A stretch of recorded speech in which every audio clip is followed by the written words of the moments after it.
Australia का student visa system एक ऐसे फेज में पहुंच चुका है जहां अप्रूवल्स लगातार दूसरे महीने रिकॉर्ड लो पर आ गए हैं।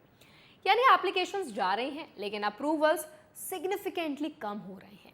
आज इस वीडियो में हम समझेंगे अप्रूवल्स क्यों गिर रहे हैं, रूल्स में क्या बदलाव आए हैं, प्रोसेसिंग कैसे हो रही है और खासकर इंडियन स्टूडेंट्स को अब किन बातों का ध्यान रखना जरूरी है ताकि वीजा रिजेक्शन से बचा जा सके।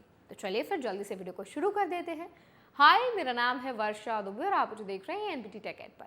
सबसे पहले सिचुएशन को समझना जरूरी है। अप्रूवल्स में गिरावट सिर्फ नंबर्स का इशू नहीं है बल्कि एक क्लियर सिग्नल है कि ऑस्ट्रेलिया अब स्टूडेंट माइग्रेशन को कंट्रोल करने की डायरेक्शन में आगे बढ़ रहा है। इसका सीधा असर उन स्टूडेंट्स पर पड़ा है जो हायर एजुकेशन के लिए अप्लाई कर रहे हैं। खासकर इंडिया जैसे कंट्रीज से जाने वाले एप्लीकेंट्स को अब ज्यादा स्क्रूटनी फेस करनी पड़ रही है।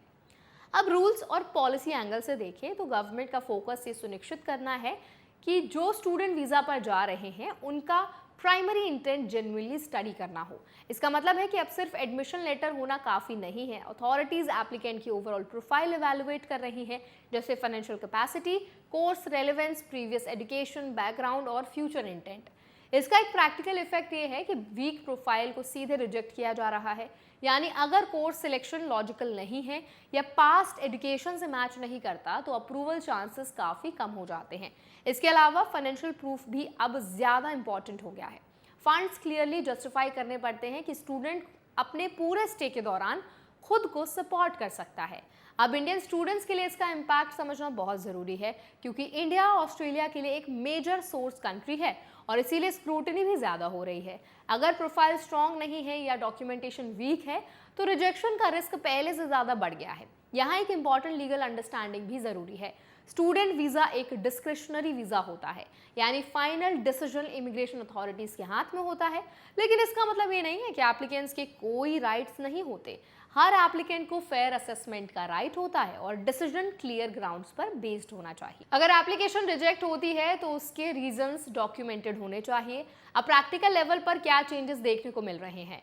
प्रोसेसिंग में स्ट्रिक्ट फिल्टरिंग हो रही है। यूनिवर्सिटीज और कॉलेजेस के सिलेक्शन पर भी ध्यान दिया जा रहा है।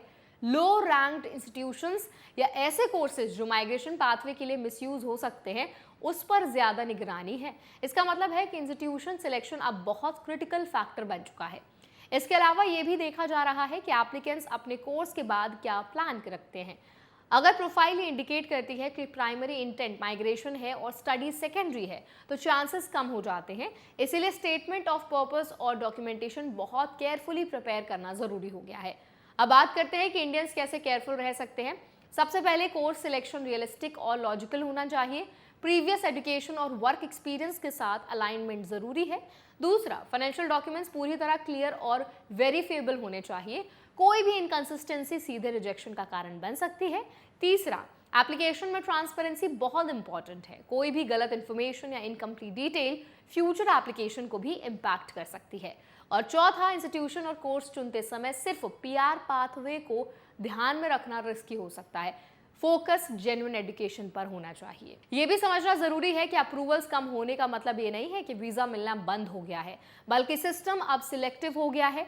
स्ट्रॉन्ग प्रोफाइल्स के लिए अभी भी अपॉर्चुनिटीज मौजूद हैं, लेकिन वीक या इनकंसिस्टेंट एप्लीकेशंस के लिए स्पेस तेजी से कम हो रहा है। तो आई होप ये वीडियो आपके लिए हेल्पफुल रहा होगा। अब इस पूरे वीडियो पर आपका क्या फीडबैक है कमेंट्स में जरूर बताएं। ऐसे और अपडेट्स के लिए, वीडियोस के लिए, इन्फॉर्मेशन के लिए हमारे चैनल एनबीटी टेक एड को भी जरूर सब्सक्राइब करें।